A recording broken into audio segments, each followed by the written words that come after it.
Yeah. All right, can you please rise and join me in the Pledge of Allegiance? I pledge allegiance to the flag of the United States of America and to the republic for which it stands, one nation, under God, indivisible, with liberty and justice for all. Thank you and good evening. It's Wednesday, November 12th. We apologize for the change of date. Last night was Veterans Day, so we did not want to hold our board meeting on that national holiday. We just came from executive session where we discussed non-union compensation and fire department lieutenant positions. The first item on our agenda tonight is a report presentation of our fiscal year 2024-25 audit. I will turn this over. Drum roll, please. I don't know if I ever had a laugh. I have a feeling I know where this is going.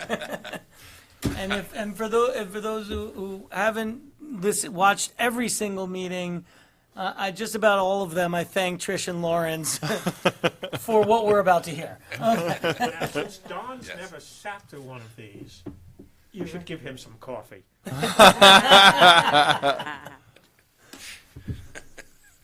Is this part of the minutes? Okay. All right, good evening, everybody. I'm Scott Oling. I'm a partner with PKF O'Connor Davies, and I'm joined here to my right by Carolyn Koff, who was the manager who actually did all the work with Trish and Lawrence, this summer, getting this audit where we are today. So we're just going to go over some highlights of the audit and then be glad to take any questions you have. So we prepared a little 10-page PowerPoint summarizing the full financial statements. So we're going to start on the first slide, I guess, right? Okay.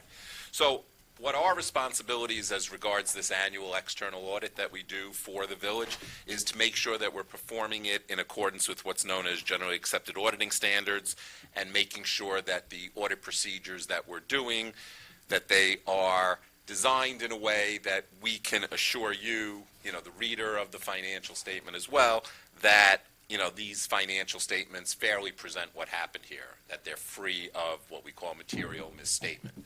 Are we looking at every transaction that the village enters into during the year?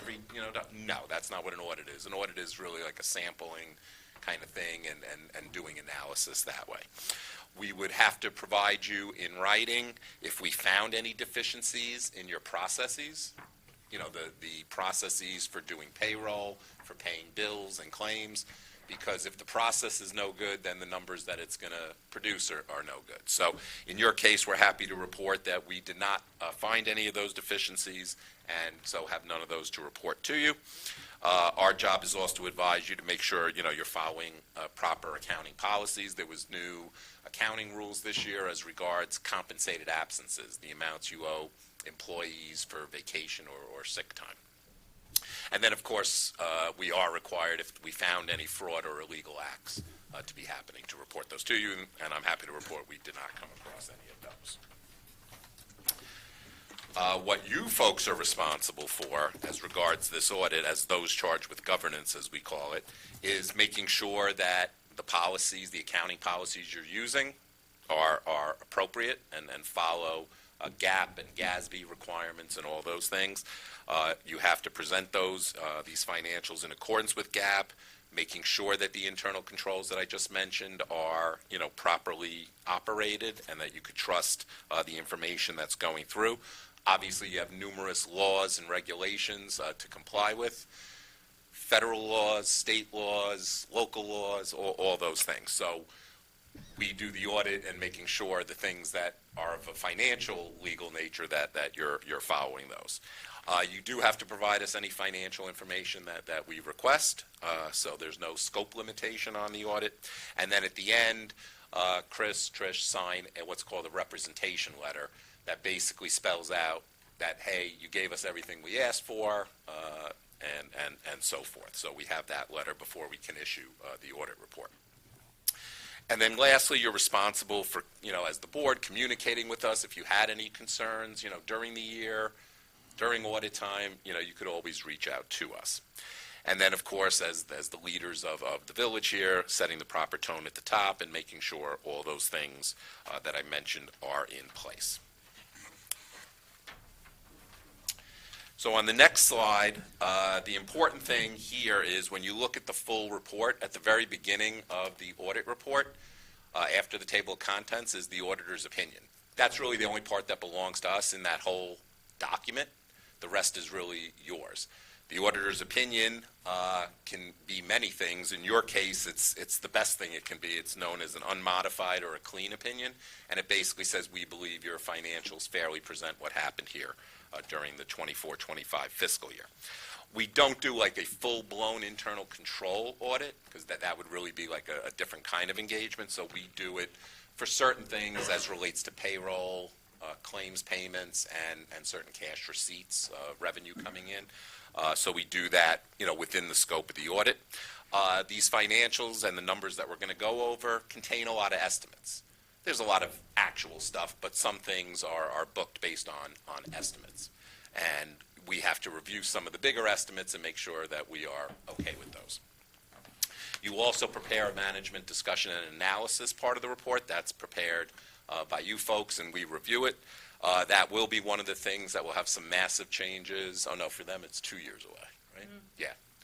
For June year ends next year. It's for next year. You guys, it's 2 years away, but there are changes that Governmental Accounting Standards Board has made, and it will change how the MD&A looks in the future. We didn't run into any difficulties. We didn't have any disagreements with these folks, and so we believe our independence to do this audit has not been impaired. So that's good. So with that, I'm going to have Carolyn take you through the next page, which is the page of your numbers for your general fund and how you did from a revenue and expenditure point of view this year. So you can, forgot about the microphone. So in the first chart, you'll see the 2025 numbers. This shows the original budget, the final budget, and then what actually happened. You can see in the first column that the village had originally anticipated use of fund balance of $1.56 million, but ended up at a net loss of only about $23,000. So that was mainly derived from the surplus in the revenues. So the village brought in $26.54 million. The majority of that is your real property taxes, which accounts for $19 million. But the budgetary savings occurred in sales tax, which brought in $255,000 more than originally anticipated. Recreation fees were up $165,000 over what was originally budgeted, and your interest was up approximately $100,000 from what was originally budgeted. Then in the expenditures, the village had $24.61 million, and you also expended less than you originally had anticipated. The majority of the expenditures occur from salaries and the related health benefits and other fringe benefits for the operations of the village. And then in the other financing sources, the largest line is the transfers line, which goes to the other funds. And then your beginning fund balance was $12.5 million, and at the end of the year, it was slightly down by the $23,000 to bring it to $12.48 million. So the way I look at this, in the 25 column, as she indicated, when you adopted this budget, you actually anticipated reducing your fund balance. If everything came in on budget, revenues and expenditures, your fund balance would have actually declined by $1.5 million. But because, as she indicated, revenues came in better than you conservatively estimated, and your spending came in, just over $500,000 less than what you anticipated, which was really only about 2%. Those things kind of gave you like a break-even year where you had, just a small decrease in fund balance by $23,000. So that number in the variance column next to the negative $23,000 of $1.5 million is what we would call like a budget surplus, that you did $1.5 million better than your plan. So, that's really good news. And so you still have, as Carolyn said, almost $12.5 million in fund balance. So if we go to the next slide. Scott, can I mention one thing? Sure. So one of the things we also like to look, and this is if you want to look on page 19, you might be able to read it a little bit easier because the screen is kind of small, but I know they have the PowerPoints also. one of the things we always look for too is try to make sure that we're not overtaxing the residents and making sure that our expenditures are within appropriate budgets as well as revenues. You want to be conservative, but not too conservative that we don't want to be overtaxing. So if you look at the the variance with the final budget, we want to be within a certain small percentage to show that we're budgeting appropriately. So we were pleased this year to see, total revenues, we're within 3.7% of total revenues budgeted on the actuals, and on the expenditures, it was 2.2%. So as you mentioned before, it was, the budget was tight but appropriate, and we weren't overtaxing or anything like that. So the next slide is the fund balance. So that ending number that you saw on the previous slide of just under 12.5 million is the bottom number in the first column all the way to the left for the general fund, that 12.4 million. So your fund balance is broken up into different pots of funds. The first amount is a very small amount, what's called non-spendable, $21,000. That's just for certain items that you pay for by May 31st, but they're really for the next fiscal year. The cash is out the door, so that portion of fund balance is set aside, but very small amount, $21,000. The next portion of your fund balance are things that are restricted. So you have almost 1.5 million of the 12.5 million fund balance are restricted for these specific things. You have money restricted for debt service. So you have it broken down into two pieces. You have $868,000 that would be available for future fiscal years, and the $362,000 is what you use to balance the budget you're in right now. So when you close out projects that were bonded, you're required, if you have monies left over, that has to go into a debt reserve and be used to pay the debt that was originally issued for those capital projects. Or it's interest earnings on the reserve, and the interest goes in there. So this money can only be used to help offset future debt obligations that you budget for each year, your principal and interest on all your borrowed capital projects. And then you also this year have about $266,000 set aside for the playing field facility that obviously over multiple years has to be replaced and upgraded. So this would be a pot of funds that you are accumulating to help fund those costs, down the road when it's time to replace the field. So that's $1.5 million of your fund balance. The next group is something a little unique to Rye-Brook here. You commit fund balance, and that's by board action. So each year you set aside some of the surplus that you generate, and you use it to fund many capital projects without having to go bond for them and incur interest costs. So what you have is you essentially now have $1.6 million set aside for future years, and you used almost the same amount, $1.6 million, in the budget you're in right now. So you budget money from this, you appropriate it, you transfer these funds to your capital projects fund, and then the projects that you're working on get done. And then this kind of becomes the way you've operated here, is it's kind of like a rolling thing. So you take and then you put back in each year. So you always have a rolling pot of funds to do the capital projects that you have. And you're not going out to bond for those. So you're saving interest costs. Then what you really have left is a signed fund balance of just $43,000, which is for purchase orders. So those are just purchase order encumbrances that were just not completed by the end of May 31st. So those purchase orders roll over, amend this year's budget that you're in so you could finish paying those purchase order obligations. So what you're really left with is your free and clear fund balance. Your unassigned fund balance is $7.7 million. That's a relatively healthy fund balance given that your budget's about $25 million or so. That's about a 30%, if I have my math correct, on the spot. So that's a very healthy fund balance. That's available to deal with any emergencies, problems that may arise that were not budgeted for during the year. So it's there, and it could be there to help provide property tax relief down the road if need be, or any host of different Often things. future capital projects. And future capital projects as well. So money kind of gets cycled through the fund balance that way. So really a very strong position for your general fund. And then the final slide or two, I just want to show what the current outstanding debt burden for the village is at the end of the fiscal year. So you have two types of debt at the end of the fiscal year. You have some short-term capital borrowings known as bond anticipation notes. You started the fiscal year with about $1.2 million in those obligations.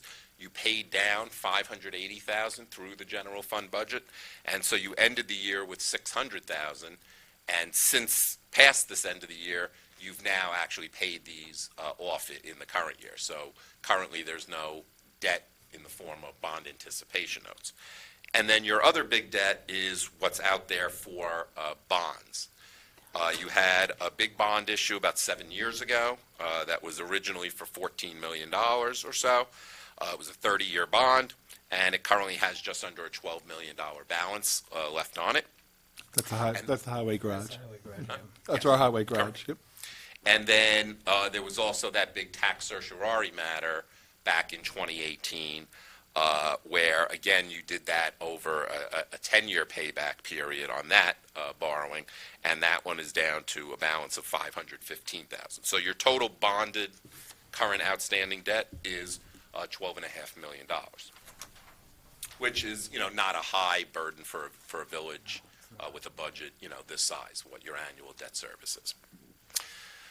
Lastly, I just want to talk about a number that really, this page 9, that really doesn't impact the general fund per se, but it impacts some of the other statements that have to appear in the audited financial statement. There's a GASB that came out years ago, GASB 75. It used to be GASB 45. It got updated. When I started, there were only 7 GASBs. Now there's 104. So, been around too long. So what this pronounced, so there's essentially 2 sets of financial statements in your full financial statement booklet. You have the fund statements that you deal with on a day-to-day basis, your general fund, your capital fund, and some other smaller funds. That's what you deal with. That's how you budget. You ask the residents to support that budget. Then we also have to put another kind of financial statement in there that's known as a full accrual statement. What that is, we have to throw the whole kitchen sink of all long-term liabilities into that statement as if you were a regular business and had to show all your debts, all your assets, like capital assets, buildings. None of that stuff is in your day-to-day general fund. But for this statement, we have to throw in all the long-term liabilities. One of those liabilities that they require to be, to be in there is for post-employment benefits. As you know, when somebody retires, you provide health insurance and other benefits in retirement. You hire an actuary to do a present value calculation of what that future benefit would be for all your active employees. The actuary came back in doing that calculation and said you have a $46 million liability. That's a present value liability. So it's kind of estimating your 25-year-old employee, are they going to be here 30 years from now? What's the health insurance going to be in 30 years? And present valuing that back to today for everybody. They came up with $46 million, and that's why you'll see generally in the financial statement on one of the first statements that are in the full financial statement, you'll see a page that has a lot of negative numbers on it. But everybody has tons of negative numbers. I can tell you for like Westchester County, this number is like $3.5 billion. So it's, it's all relative, I guess. So it's just a requirement from the accounting board. You're not even allowed to fund that. Now, other states offer, just like you have a pension, a state pension system where you actually put money in every year that the state requires you to do, and that money is invested by the state, and then when somebody is ready to retire, that's how they get paid their pension benefit. New York, years ago, New York State was going to try to set up a similar kind of trust fund for OPEB and allow places, not mandate, but allow you to say, hey, I got extra money, let me put it into this, and eventually it might grow to something, oh, thank you, and help you pay that health insurance in 30 years for someone. That never went anywhere with New York State, so currently everybody in New York State is essentially on pay-as-you-go for health cost, right? You pay your premium every month, you budget for it every year as you're constructing the budget, and that's the story. So when you see a statement in there that looks very negative, it's primarily because of this, as well as certain other things, but that's the primary driver. So anyway, just to bring this to a conclusion and then take any questions you have, we also provided, in addition to the financial statement, we provided a communication letter that we're required to do, where we would report if we found any of the deficiencies that I mentioned earlier. We have to rate them on a scale of 3 things: minor control deficiencies, higher level up, more significant kind of deficiencies in your financial accounting system, or material weaknesses. I'm happy to report that we don't even report a low-level control deficiency here, which we do at most places, right?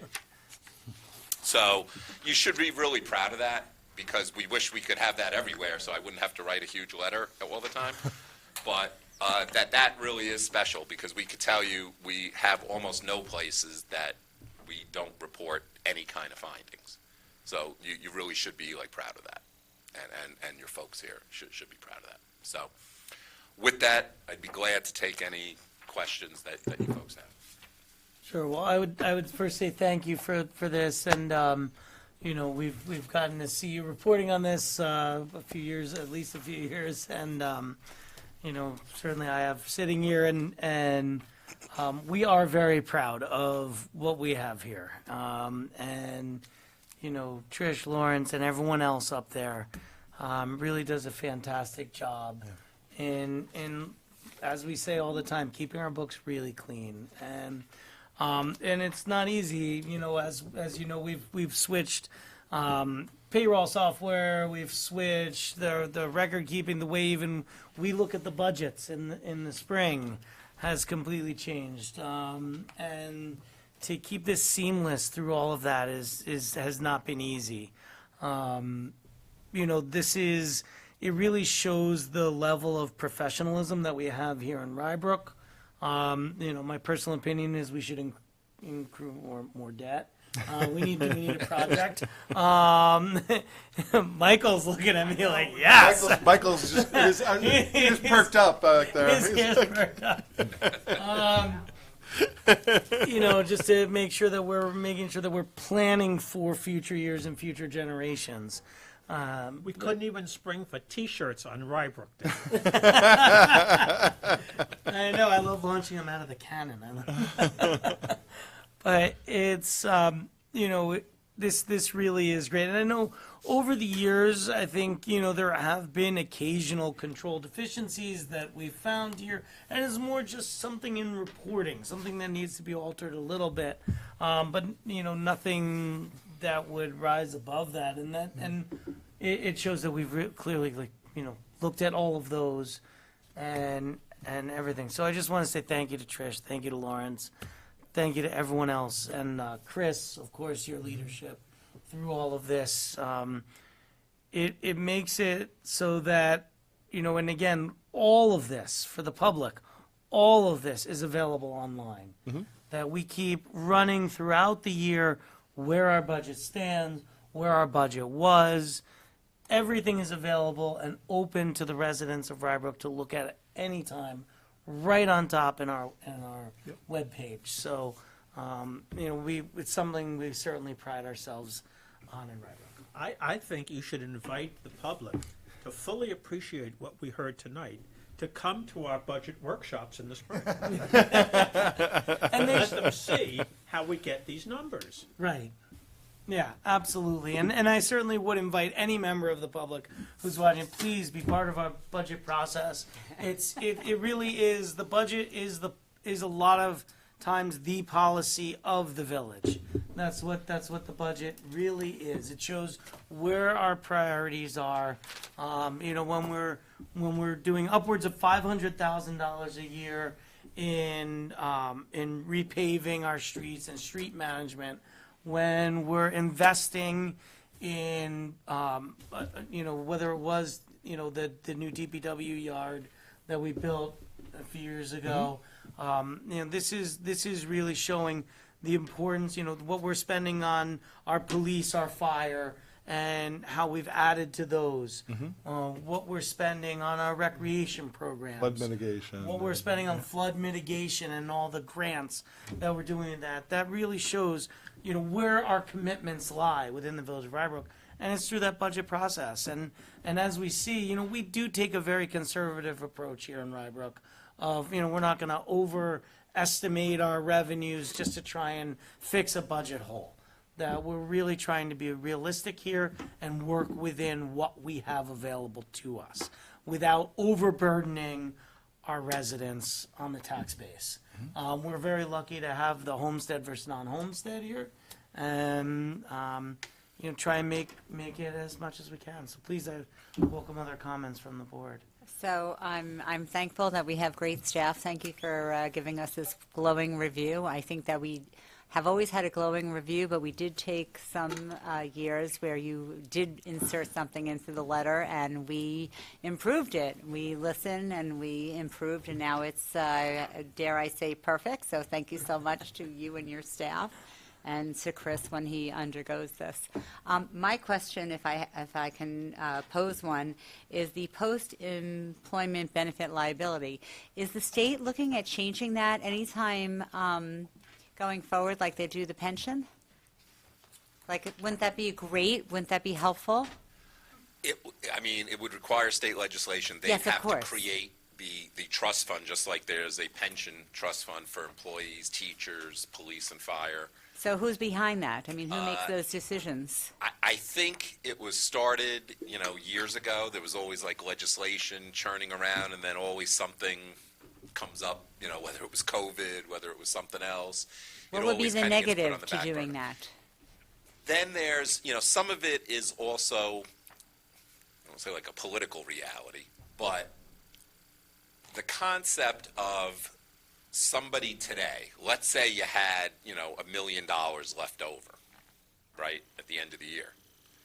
You could decide, hey, we want to put that $1 million into that, OPEB trust at the state. And then it's like locked away, like that's it. You can't like, oh, sorry, now I need it the next year. Can't do that. There would be, some who would argue, hey, why am I charging taxpayers today for somebody whose like health benefits I'm going to pay for in 30 years? Let somebody 30 years from now like pay for that. So I think that's part of the give and take on this thing, that some don't believe that we should be doing that today for something that's, down the road. Right. That's my understanding. I don't know, where that legislation stands. I don't, I don't, You don't- I don't you think don't- it's anywhere. No You active don't rea- discussion on that, no. No, yeah. You don't The- care. Yeah, they don't, that's, It doesn't change anything, is your it point. doesn't, that number is that number, right? The only thing that would change, remember, this is based on, it will change, when the actuaries do it, it gets updated each year in your case, just like for everybody else. It's based on a whole host of factors, how much the insurance premiums, go up each year, right? Also, how a place negotiates its contracts, right? So if I have two villages and one has employees contribute 10% and one has employees contribute 20%, well, one's OPEB liability is going to be lower at the other one, right? So that's what it's really dependent on, all those kinds of things. So And I think that's, my personal opinion is, a lot of the discussion about OPEB costs and has impacted more the boards throughout the state, as well as the community, focusing on those long-term cost negotiations. Right. Some places that think very short-term might give away benefits for the future for something now, and that's often not the best decision to make.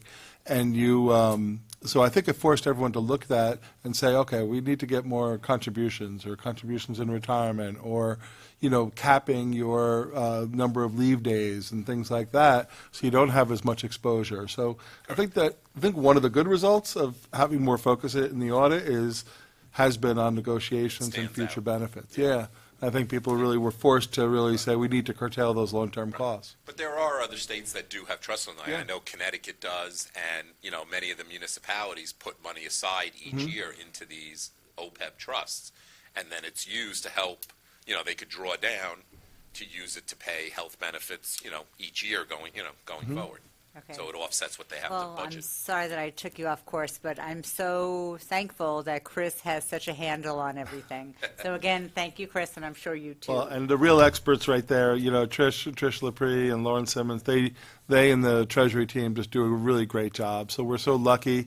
And just for the record, the comments that we were mentioning were in prior years, not before Trish. Yes, before I said Trish that. I was said here. years ago. I did say in the past. Yes, I pre-Trish. did say that, but and we've had this very clean, unmodified statement for years, correct? Correct. Yes, So, and that's. thank you. So what the board has said, I certainly second and echo and say, great job by both of you and your whole team, and working also with the departments to keep us on track too, and having the big picture in mind. So thank you guys. Trustee Crum? Yeah, I have a question and then a comment. The question is, on the changes, on the big white book, I'll call it, on the changes in position got better by a bit over $8 million. Was that mostly driven by the change in assumptions on the other post-employment benefit liability? Yes. So that we went Yes. from like 24 and change negative, now we're 15 and change negative. So that was mostly due to the assumptions. Yes. Because I was Yes. also, correct. What page is that? If you can, that's on page 8. thank Or you. page 7. Because I was also a bit, I at first thought it might be coming from the NRCS recovery buyout program. Some of that is true because some of those costs are getting capitalized as a capital asset versus expense Okay. on the fund level. Like through the Okay, so when capital we fund, as you brought- spend it, it's an expense, but it's a So we capitalized got cost. reimbursed for the program. Correct. But then, even though we may have spent it, or our obligation is gonna be depreciated or amortized over time. Yeah, so what you have is a situation, let's say you took in $6 million, I think was around the number, right?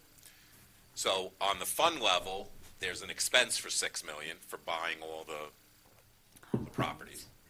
And you had the revenue from the federal government of drawing down the $6 million. So on a funds level point of view, Cash flow. it's a zero, Yeah. right?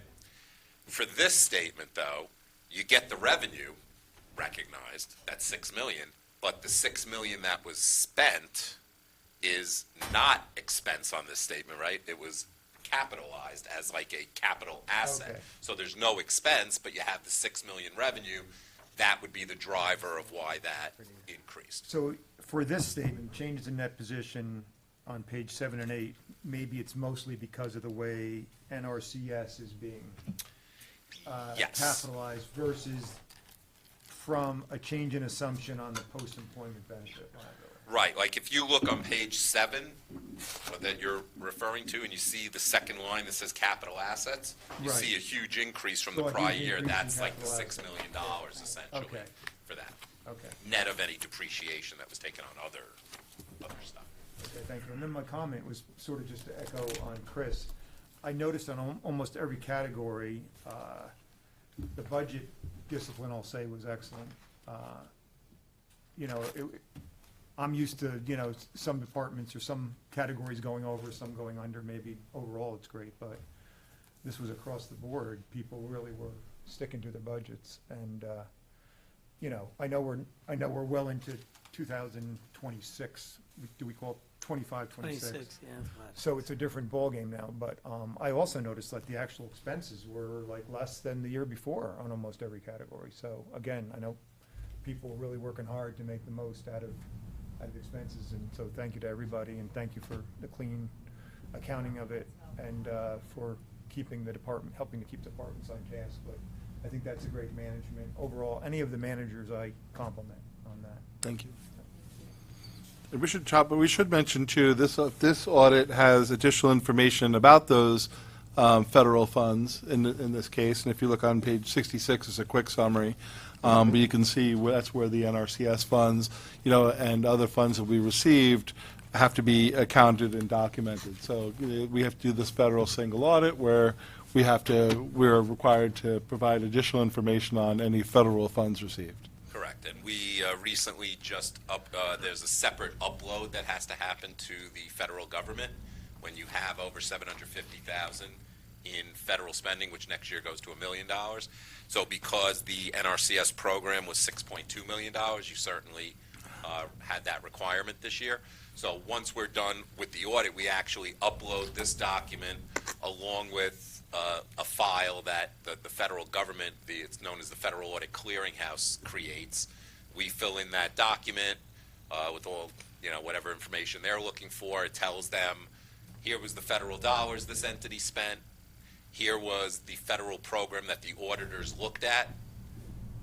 It tells them the auditors had no findings, compliance findings with the federal dollars that were spent. We uploaded to this portal on the Federal Audit Clearinghouse, the FAC, as it's called. That somehow is still working during the shutdown, fortunately. And then we sign off on it as auditor, and you folks here, Trish signed off on it as auditee. So that has already been filed with the federal government.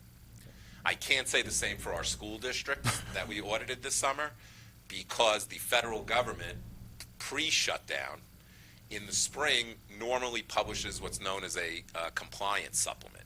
It's literally a 2,000-page booklet of every federal program that they distribute monies to around the country. Normally that booklet is finalized in the spring, and it's effective for June 30 year ends. Well, the federal government has not still, we're in November now, has still not finalized the 25 compliance supplement. So we have not been able to do the same with any of our school districts that have a federal filing requirement. So those are all on hold until they issue a final. So if nothing happens, you could get swept up in that by the time yours is for next year, unless. Right now, the NRCS is at a stop because we can't get approval of the demo plans because they're shut down. So that's some of the fun we also had this summer, that we couldn't do what we normally do for the school districts. And we'll have to go back eventually and do a separate Right, filing. it'll be all catch-up. Yeah, so we had to issue their financial statements because SED has requirements, but we had to kind of carve out, like the back part of this report that Chris just referred to, we had to carve that out for the schools and not include it. And then eventually we have to go back and we don't know yet how this works. But that's across the board for all That's schools. for any June 30th year ends, so, and now going forward, so. And the last thing I just want to point out too is 57 and 58, that's where you'll see the capital project length schedule. Yep. And that's when you see us closing projects and transferring for projects. That's where you see that we always said we need to keep that updated and up to date on, and closing out those that are finished and so forth. So kind of lists everything out all at once during that fiscal year. Correct. And you do see the NRCS is the biggest project on the page, about 2/3 of the way down. Yeah. Yep. That has a budget of, originally a budget of $28.5 million. Yeah. I would just like to, of course, thank Trish and Lawrence and all our department heads. But I think we would be remiss if we did not recognize the tone set by Chris Bradbury, who basically leads our village. And so thank you, Chris. Thank you, but Yeah. we hire good people, that's for sure. That's important, that's so important. We've hired some great people that do just a great job together as a team. And thank you to the board, too. You guys are the ones that set the financial policies that we do live by. We stick with our financial policies. We make sure that we stay within certain limits and that we don't want to overtax people, and it comes the leadership of the board as well, so thank you. I have one other question. I see that we have the long-term debt. And do we ever think about prepaying any of it, since interest is like a big charge of it? Yes, some debt you can prepay, some debt you can't prepay. Pay that? We Or did some? merge serial bond a couple of years ago. We merged a few, I think actually the tax cert one, isn't that a merged bond? Or there was two sections, part of it got paid off earlier. We have paid off some bands, right, early? No, but when we've done that over the years. This is a bond. I do think we're gonna have a serial bond next year, potentially. That we'll talk about later on in budget, not today, but, future course. budgeting, for And- discussion. And I also, I mean, from a policy standpoint, and I've said this at during the budget process and other times, when we're looking at bonds, and especially with the serial bonds. So we built, we did a serial bond to build the highway garage.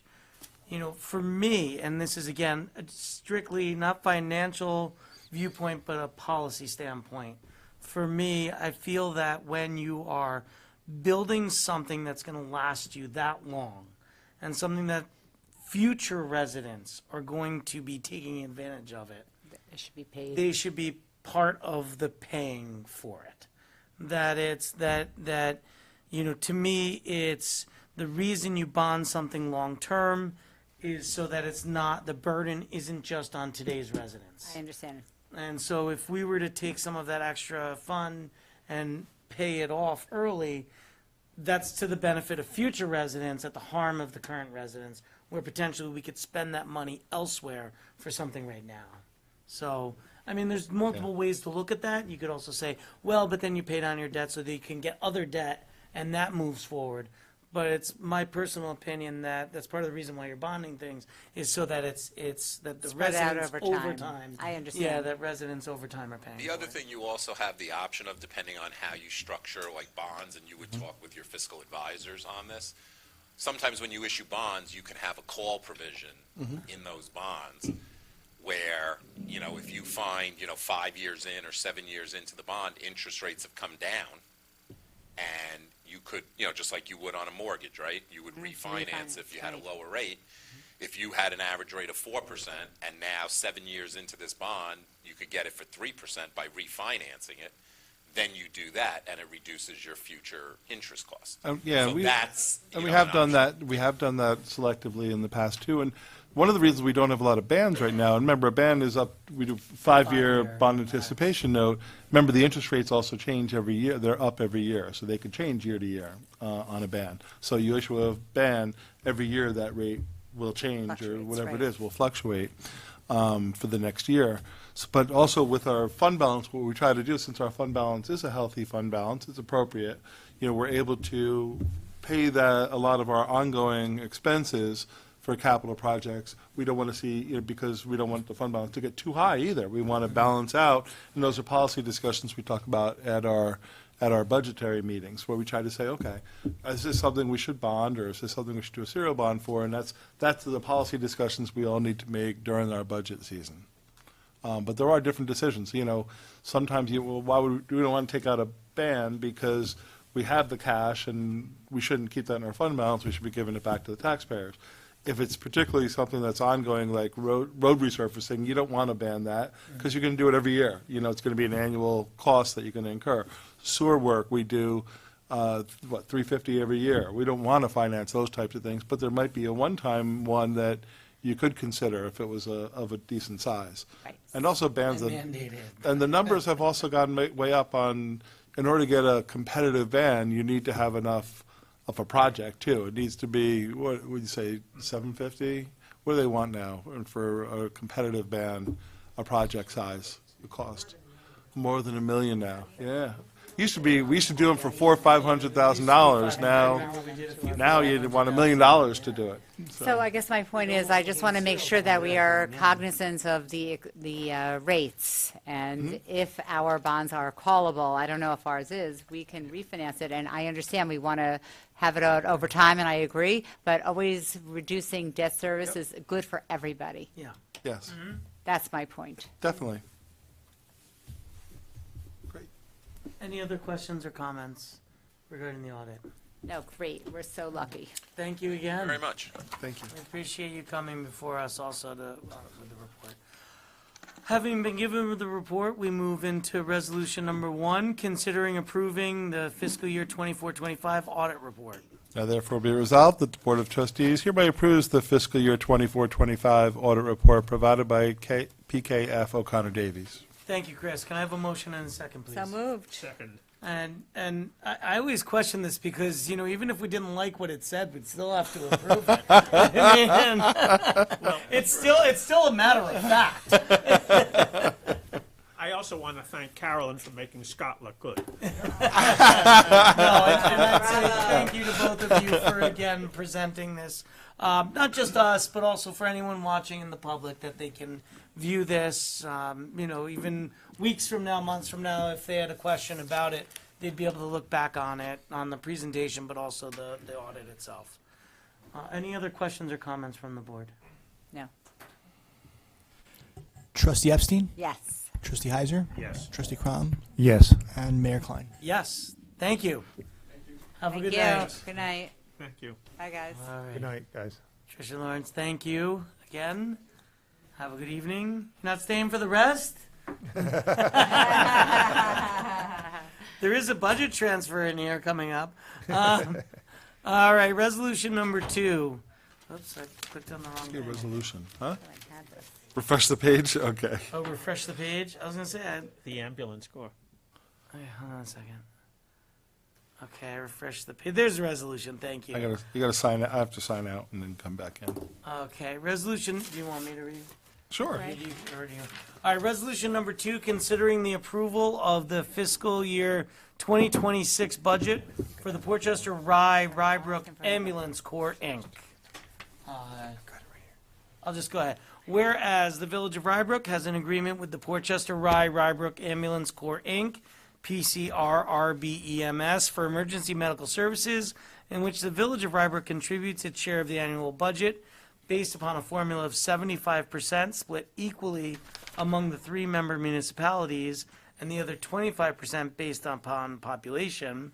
And whereas the PCRBEMS committee approved the 2026 budget at their October 2025 meeting, that includes many service and retention recommendations from the EMS study consultants, resulting in necessary additional expenses for this essential emergency service. And Whereas the Rybrook's annual payment share for the 2026 EMS budget will be $596,608.70 to be paid in quarterly installments of $149,152.17.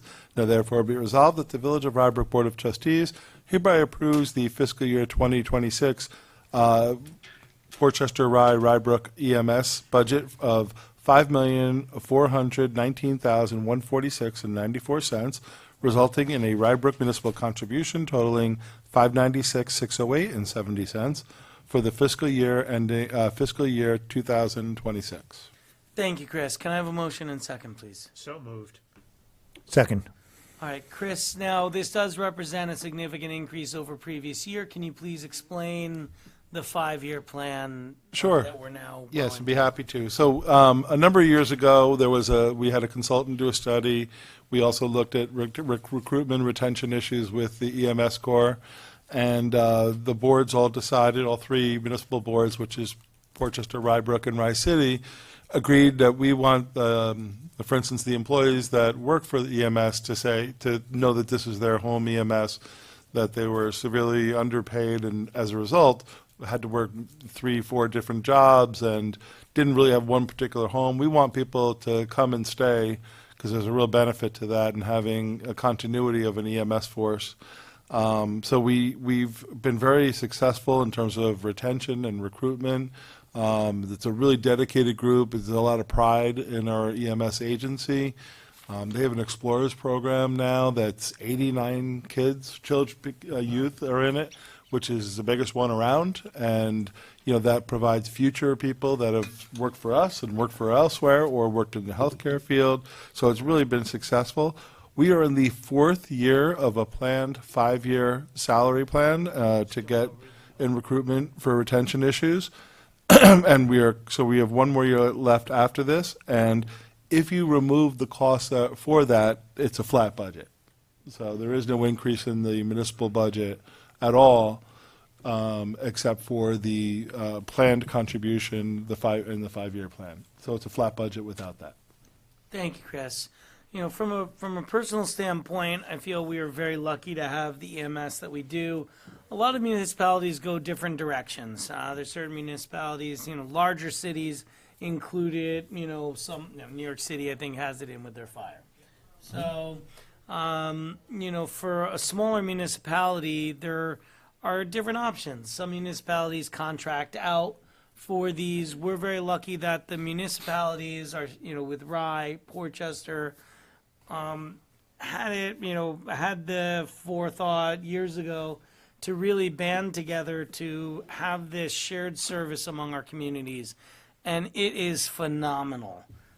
Year after year, we see the metrics come back, the response rates, the response times, everything is really just top notch. And it really is an essential service that we provide to our residents. And, the 5-year plan, for me, while it is a hit to our budget, and at what was back then a tough time because of the loss of the hotels, at the same time, this is how you get good people to come and stay and make a career out of it in the Chester-Rye-Rye Brook EMS system. And so, I'm wholeheartedly approve this, from a personal standpoint. And, we thank everyone involved for all that they do to help keep our residents safe. Mayor, can I just add too, and I should mention, this is a very high-level EMS service that's provided to the residents, which is dictated by the 3 communities saying what service level they're looking they want in their communities. And there is a municipal say in that. Those are choices made by the municipalities when they contract with this not-for-profit that was formed, as the mayor said, a number of decades ago. Their response times are phenomenal. They're really great. But I should mention, too, it's over 7,000 calls a year. I mean, that's incredible in 3 communities, but there's over 7,000 calls a year. That's a lot of calls each and every day. And you see them. They come to our events, and it's like they're swinging in and swinging out as they keep getting calls the whole time that we're sitting in the event. And they're also there to support our other services. They're there to support the police, they're there to support the fire, as well as the residents as well. So it's a nice system, and it's one that we have a municipal say in. I think there's a lot of pride in that all 3 communities should have in setting up this service and maintaining it the way it is. And I should also say that, and thank you, Chris, for that. And I would also say that when we went into this 5-year plan, there were a list of goals that were created, and a overwhelming majority of them have already been met, with a few more to go. And an annual budget, our municipal impact is under $600,000, which, if you look at the service level and you look at the cost for essential services, it's really amazing. It's a really great service it's a great value in our budget. Yeah, absolutely. I'd open this up to any comment from the board. I think it's fine, it's great. I also wanted to bring up shared services and the number of lift assists going to other areas not within our range, and how that is increasing. I know that we have agreed to also help out Rye, et cetera, and Harrison, and that has increased. So how are we?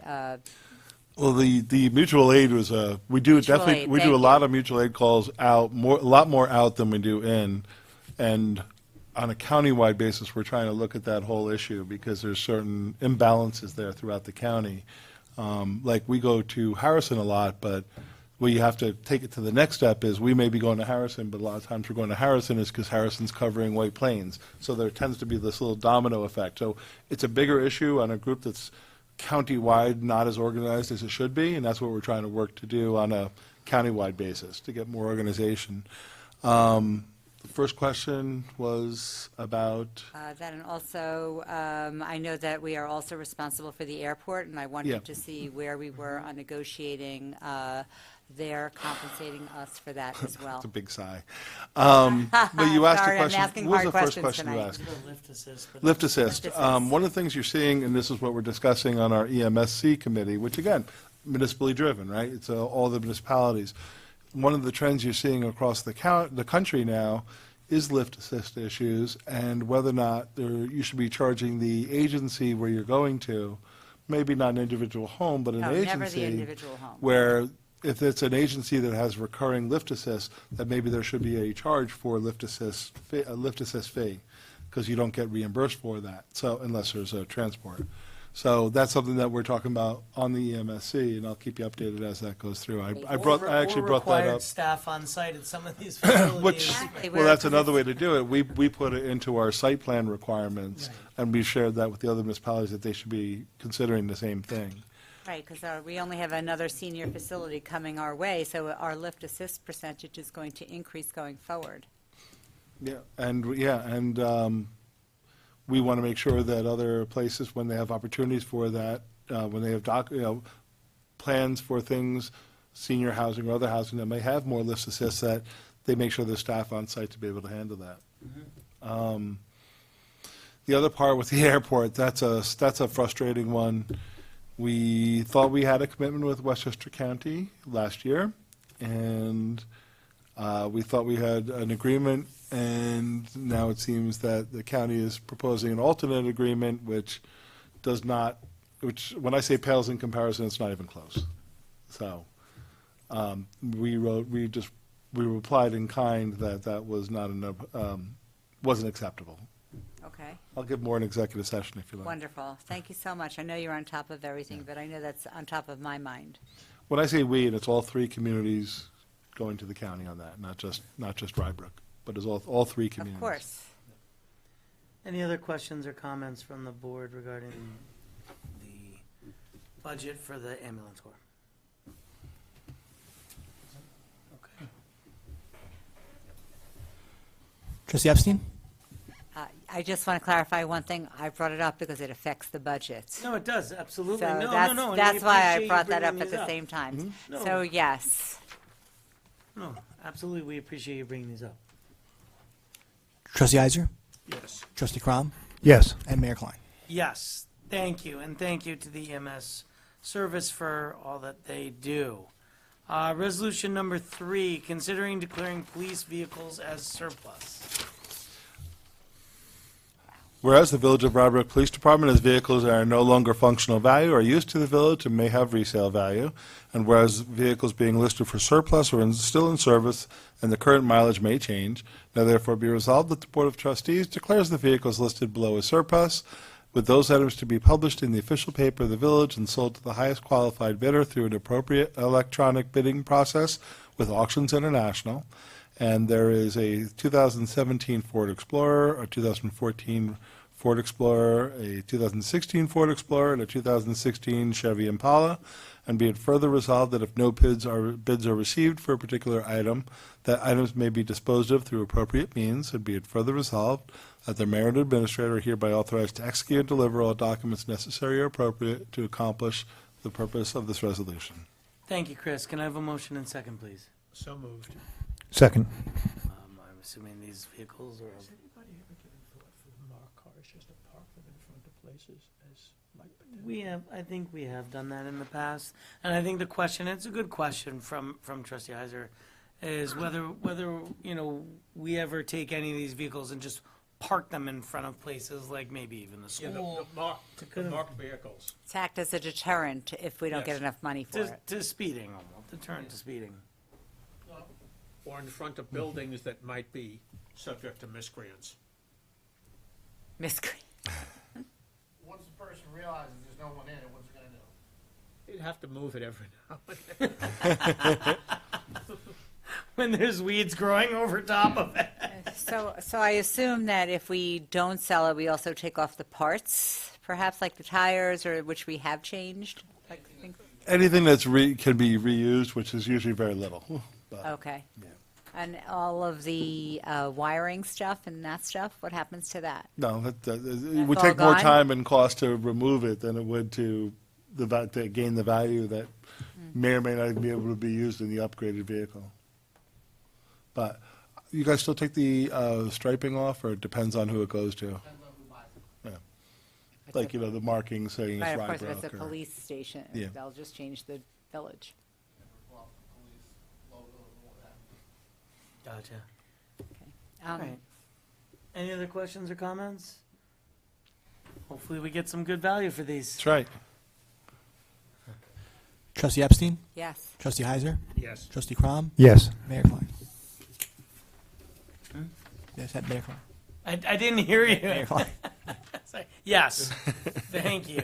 And now on the flip side, resolution number 4, considering accepting a grant from DASNY for the purchase of 2 police department motorcycles and transfer funds for the purchase of police motorcycles.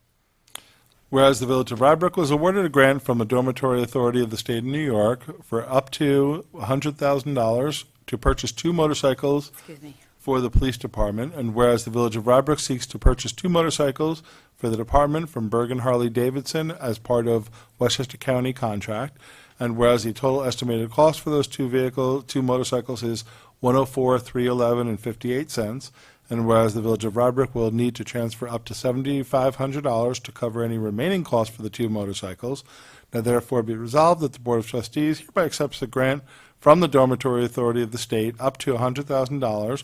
Be it further resolved, the Board of Trustees hereby approves the purchase of 2 motorcycles from Bergen Harley-Davidson as part of the county contract, and the contract numbers listed in the resolution. Thank you, Chris. Can I have a motion second, please? So moved. Second.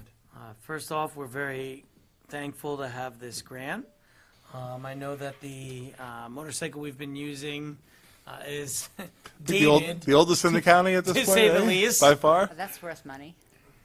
That will be worth money. Yeah, maybe. Although you could put it, I was gonna say you put it on display. Yeah, we're gonna put that thing on display. It's yeah, kind of looks like the Chips vehicle. Do you remember what year it is? That will be a Say great, that that's TV good. show was in the '80s, I think. that'll be a great photo op. Take a photo with your, I know. Maybe it'll entice some new filming in Village Hall. Birthday parties. fabulous birthday parties. Birthday parties. Rent it Yeah. out. Kids sit on it. Rent it out. I'm kidding around. I would mention, so we currently have 1 motorcycle. This would be 2 motorcycles, given the grant that was received. We just want to make sure the board's aware of that. Right. Yes, I saw that. Somebody else is getting trained. Oh, has been great. We have 2 now. Wonderful. Because I know Sergeant Alexander was for a long time the only one, right? The what? Sergeant Alexander. Oh, yeah, Titus, Now yeah. Sergeant. but Titus, yeah. Sergeant Alexander was Yeah. our trained officer. All right, any other questions or comments? We're very happy to have these coming in. Trustee Epstein? Yes. Trustee Heiser? Yes. Trustee Crom? Yes, thank Mayor- you for the grant. And Mayor Klein? Yes, thank you. Resolution number 5, considering approving fiscal year 25-26 capital fund transfer and general fund budget modification. Now therefore be resolved that fiscal year 25-26 capital fund transfer and general fund budget modification be approved to establish the budget for the purchase and outfitting of the 2 new police motorcycles funded through an interfund transfer in the amount of $7,500 from the capital fund and the Community Resiliency, Economic Stability and Technology Program, otherwise known as CREST, grant in the amount of $100,000 administered by the Dormitory Authority. So this is a transfer of for those motorcycles in the amount of, from a balance in account of 7,500 going from one capital balance to this particular fund through an interfund transfer, and it basically sets up so that the project is funded not at $100,000 but at $107,500. Thank you, Chris. Can I have a motion and second, please? So moved. Second. I'm surprised that Trish and Lawrence didn't want to stick around for this. But again, as we say in most Who do you think of wrote these, it? I know, but as we say in most of these, this is why our budgets come back so That's why I was clean. pointing out the And our capital fund audits. schedule, the capital fund, the capital project list schedule. Right. That's the ones that you're always modifying here. Right. I do appreciate and- that. And Chief, you had a comment? 2002. Oh, you found the answer. All right. So that motorcycle was 2002, so it's 23 years old. Like All new. Like new. It is in good shape. Yes. All right, any questions or comments on this budget transfer modification? Okay. Trustee Epstein? Yes. Trustee Heiser? Yes. Trustee Crom? Yes. Mayor Klein? Yes, thank you. Resolution number 6, considering authorizing emergency storm sewer line repairs. Whereas the storm drain line at 30-34 Belfair Road has been compromised and is in need of emergency repair, and whereas the Superintendent of Public Works wishes to piggyback off Town Village of Scarsdale municipal contracts with Marano Brothers Corp. And has received a proposal from them for a total estimated cost of $74,597.12.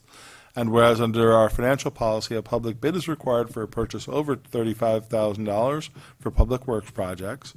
And whereas pursuant to general municipal law, an emergency purchase outside of the procurement policy can be approved by the Board of Trustees to prevent threats to life, health, safety, and welfare of the residents. And whereas, if not repaired on a timely basis, the compromised storm drain line poses an imminent threat to health, safety, and welfare of the residents of Rye-Brook.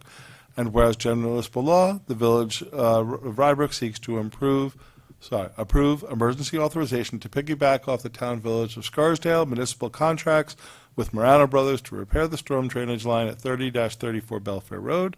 And now therefore be it resolved that pursuant to general municipal law, the Board of Trustees hereby approves the emergency work to perform by Marano Brothers for a total estimated cost of $75,109.30 in accordance with the proposal that was received from, based on the Scarsdale contract, which allows for piggybacking from other municipalities.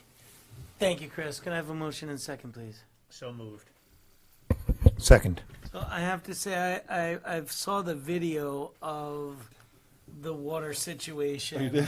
Oh, I've seen video of it, of the water situation that resulted from this. You know, I think by way of background, and it really says it in the resolution itself, but there is an existing storm drain line, a corrugated pipe, that failed. And so we've done this in the past. Thankfully, this wasn't a sewer line failure, which we've had to deal with as well, within the last year, I think. I mean, was it over a year ago? And so, you know, these things happen in the village. It's obviously, you know, the last thing we want to do is have to spend an unbudgeted $75,000 on something that we had. But I mean, this is what happens in a municipality, is that sometimes you have to deal with these. We certainly understand this was a frustration for the homeowners in that area, and you know, I'm glad we were able to find what the cause of this was and have a resolution for it. And I would mention too, so also we're pleased that there was a contract that we could piggyback off that Mr. Nowak was able to locate. It's not an easy job. It's got trenching and shoring. It's on a hill. Washes out the back of the house, right, down below on the lower end of it. So yeah, this isn't an easy job at all. And we do put money in our sewer budget for things that we don't account for. But since it's this time in the year, it's not like we always have that amount of money. So if you see there's no transfer, but it's very likely that a transfer will be needed as we get further into the year, particularly if there was, knock on wood, other things that pop up that are either unexpected, because sometimes we do plan for some unexpected, but this obviously is a large project. So there's a possibility we'll need to do a transfer later as we get closer. Gotcha. Do we know when this work might commence?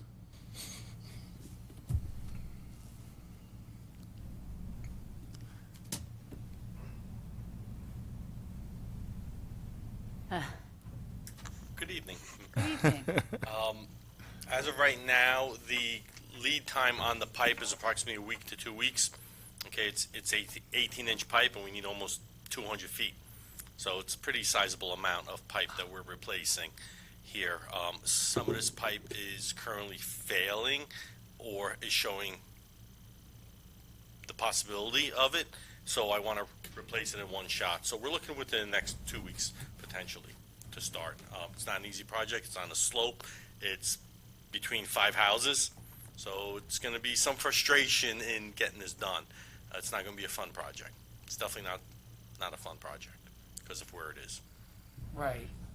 I'm assuming, I mean, this isn't the first time we've done this type of work on residents' properties like this, you know, where it's kind of in the right, you know, in an easement or right of way. It's, you know, and then it affects their property. We'll fix everything up as it goes. And so as part of this, I will be reaching out to all the homeowners who will be impacted by equipment. We will be obtaining access easement agreements. Even though we have easements, we will probably be outside of those easements due to the size of equipment we have to bring in to do this work. So we're going to be outside of the scope of the easement. So, yep, everything will be restored back to what it was.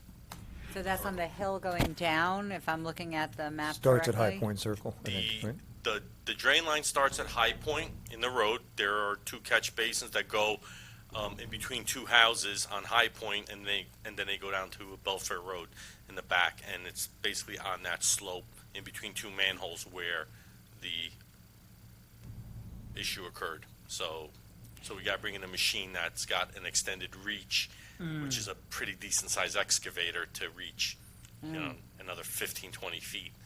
Right, to really Reach get down and there. then we have to do shoring, sheeting, all has to be done. Yep. Very steep. So, Good job. so basically the size of the machine is bigger than what we would normally bring in on a job like this. Gotcha. So it's going to be outside of the scope of the easement.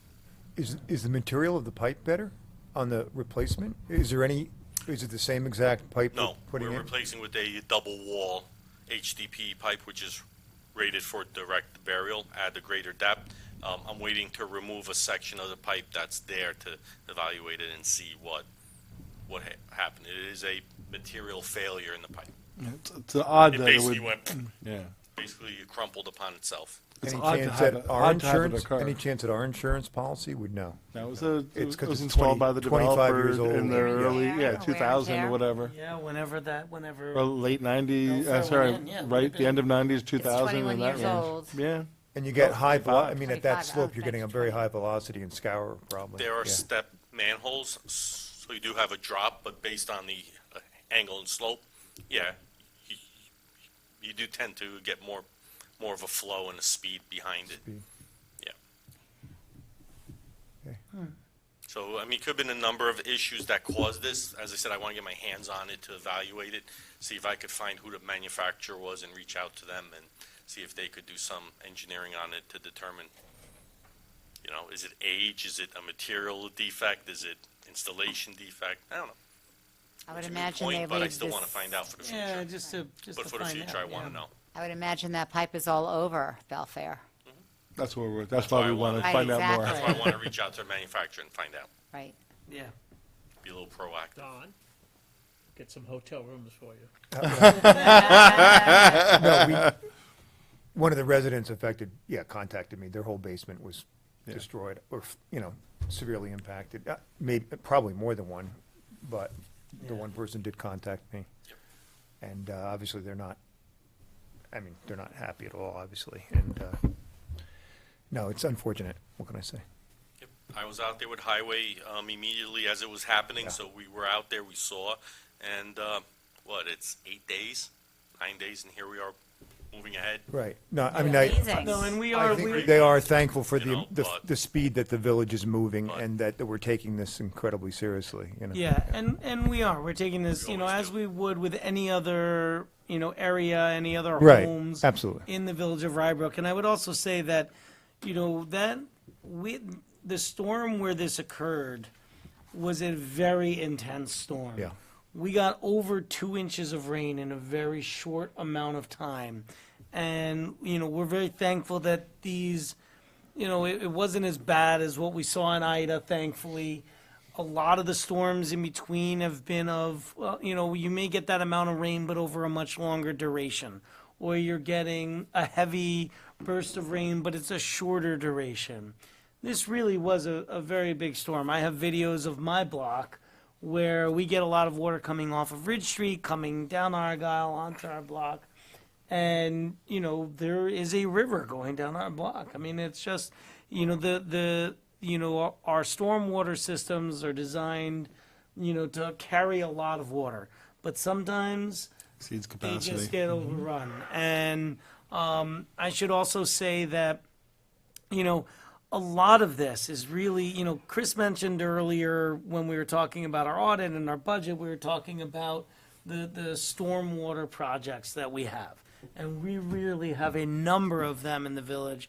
We are way ahead of a lot of the other municipalities in Westchester, just because it's something that we've thought of, something that we take seriously, whereas, maybe we're behind in other areas, but it's stormwater is something that we like to really be very proactive on. We try and,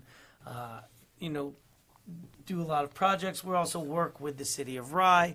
We've tried to work upstream and downstream along the Blind Brook. And we also, I should say, are part of a newly reformed consortium that is LISWIC, the Long Island Sound Watershed Intermunicipal Council. And so we're very excited that this is reforming. There have been 2 meetings already, and we'll be having some decisions coming our way, most likely regarding an intermunicipal agreement on that right now is just out for comment. And I've been participating in those meetings as something that, as most of you know, is near and dear to my heart. I was just going to say, I suspect, I don't know, that our systems were not designed for the power and frequency of the storms we're now seeing. So historically, storm water systems in a municipality are designed for a 10-year storm, typically, which is 2.54 inches in 24 hours. This storm event, we got just over 2 inches in just under 2 hours. Yeah. So Yeah. Luckily, there's no such thing as climate change, so therefore.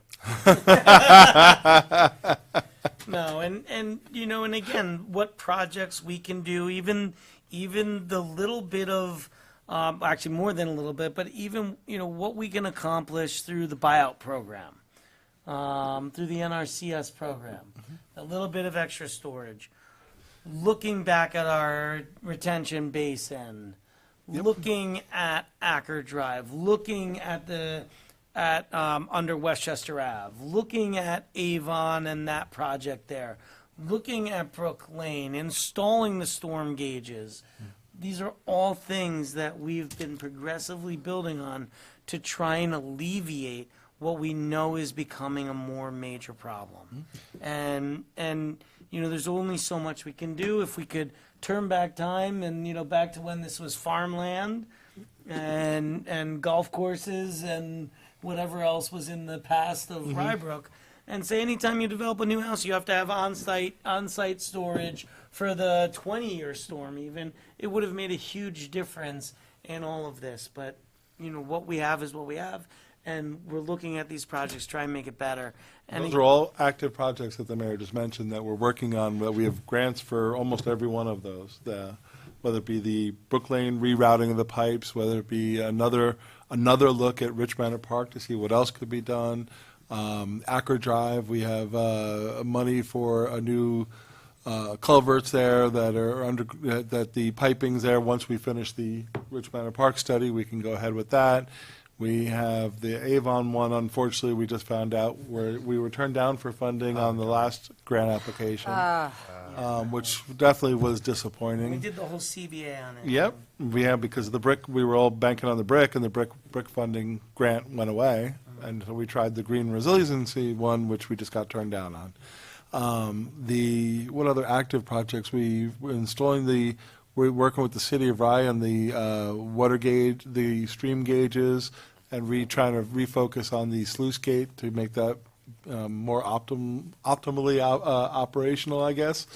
So yeah, we've got so much going on active projects, which is great, but there's always seems to be more to do with stormwater. Always does. So, and again, thank you for your quick action and attention to this specific problem, which really was just a failure of a system installed by the contractors when Belfair was being built. So, thank you. It's a team effort on Highway's part as well, because they were out there as well after the fact. Out there with the TV crews and doing that, so they always do help out. So, thank you to Highway. appreciate it. Any other questions or comments on this resolution? Or any other tangents that we went on? All right. Trustee Epstein? Yes. Trustee Heiser? Yes. Trustee Crom? Yes. Mayor Klein? Yes, thank you. Thank you. Thank you, Michael. Resolution number 7, considering authorization of funds for the 2025 Veterans Day ceremony to be paid to the American Legion for. A whatever much the- simpler resolution. Whereas the American Legion will host the 2025 Memorial Day ceremony on November 9th, and whereas, which is passed, and Yes. whereas the village board would like to assist the American Legion with this event, now therefore be resolved that the village will pay $600 to the American Legion for the 2025 Veterans Day ceremony. Thank you, Chris. Can I have a motion and second, please? Second. And if I mean, correct me if I'm wrong, but I believe we do this every year. And, you know, I guess my only comment on this would to ask the Legion to please send us the letter further in advance so that we're able to approve it prior to the event, not Yes. after the event. But any other questions or comments from the board? No, I'm glad we can participate in that. Yes, and we certainly appreciate any Rybrook residents who are veterans, and certainly all veterans of the United States. We thank them for their service. Yes, thank you for your service. Trustee Epstein? Yes. Trustee Heiser? Yes. Trustee Crom? Yes. And Mayor Klein. Yes, thank you. And I should mention I was unable to attend that service, but I was at multiple other Veterans Day services, including the county service last Friday up at Lasden Public Gardens. My father. Okay, resolution number 8. Considering modifying the date of a village board meeting in December. Now therefore be resolved that the Board of Trustees hereby cancels the meeting scheduled for December 23rd due to scheduling conflicts. Thank you, Chris. Can I have a motion and a second? So moved. Second. This is very typical. We typically only have one meeting in both December and August. And so this is, you know, a lot of times it tends to be lighter agendas, also with the holiday schedule. And we know David would not want to miss Festivus. Festivus. on December 23rd. So, Have to air our grievances. The airing of grievances, yes. so, and again, you know, sometimes we Feats of will strength. modify a date. There it is a very busy December typically. My personal feeling is it's easier just to keep the originally planned December 9th meeting instead of trying to find another date. I would say it if anyone else feels differently. What's wrong with December 9th? Nothing No, as far as just I'm leave it. concerned. Okay, Yeah. works for me. Yeah. Yeah, because the 16th wasn't going to work. Right, exactly. So sometimes we'll put it between the two, but there are other commitments on a lot of, I mean, and especially everyone's got a lot of holiday parties, all that other good stuff. So this resolution does just call for a cancellation of the second meeting. All right. Trustee Epstein? Yes. Trustee Heiser? Yes. Trustee Crom? Yes. And Mayor Klein. Yes, thank you. Resolution number 9, considering approval of the minutes for the meetings held on September 9th and 25th, 2025, and October 9th, 2025. Now therefore be resolved that the Board of Trustees hereby approves the minutes for the meetings held on September 9th, 25th, and October 9th, 2025. Thank you, Chris. Can I have a motion and second, please? So moved. Second. And I can't hear you. It's October 14th. Yeah, I was just looking at October that. yeah. 14th, you're right. Okay. My bad, that's what it's, and I'm just reading, even though I did read the minutes, and I have to say, reading the minutes now is so much easier than when we're still working off of the transcribed. Oh, yes. That's for sure. During COVID- That is for sure. during COVID. Those were Those really, were tough. Those were tough. They took a long time to get to us, and they were also really tough to Yes. read through, and all. And I hated reading through them because every time I said in It's on there. it came up in there. So Oh, Now AI can transcribe meetings quite Yes. remarkably. Pretty good. Yeah. Yeah, they're pretty Quite good. remarkably. yeah, and that's about where we were. Where we were back then, where it was, we would have these meetings, and a lot of times they were virtual meetings, and then it was verbatim, the minutes. Okay, interesting, yeah. Not a good thing. Not a good Not a great- Nobody wants verbatim minutes. No, and it took a long time to read, and sit there saying, did I really say that? And, but I guess I did. Ralph is the only one sitting here that would appreciate how bad verbatim transcripts can be if you've ever done litigation. Correct. You go, I thought English was my main language. Clearly it isn't. Although we have videotape now, so. Yeah, which Go to the videotape. right. All right. Any other questions or comments on the minutes? Do you want this back? I'm sorry. Trustee Epstein? Yes. Trustee Heiser? I thought we did this Oh, you're right. I forgot. as an ensemble. No, my bad. We'll continue this time. I want to go back to the ensemble. All right, fine. All right, we have a motion and second. All in favor? Aye. Aye. Opposed? Okay. Hearing none. The ayes have it. Administrators report. Okay, I do have a couple of items just want to mention. One is, we had a very busy October with community events, so thanks to Parks and Recreation and all the other departments that helped out on great job. I thought the pumpkin patch and trunk and treat and pumpkin smash and all the other things we had going on really was all well attended by the residents. I know the board really made all of those functions, and I thought it was really nice gatherings, and it's so nice to see people out and about and talking in the park and just starting their days or ending their days with the village of Rye-Brook all together with their neighbors.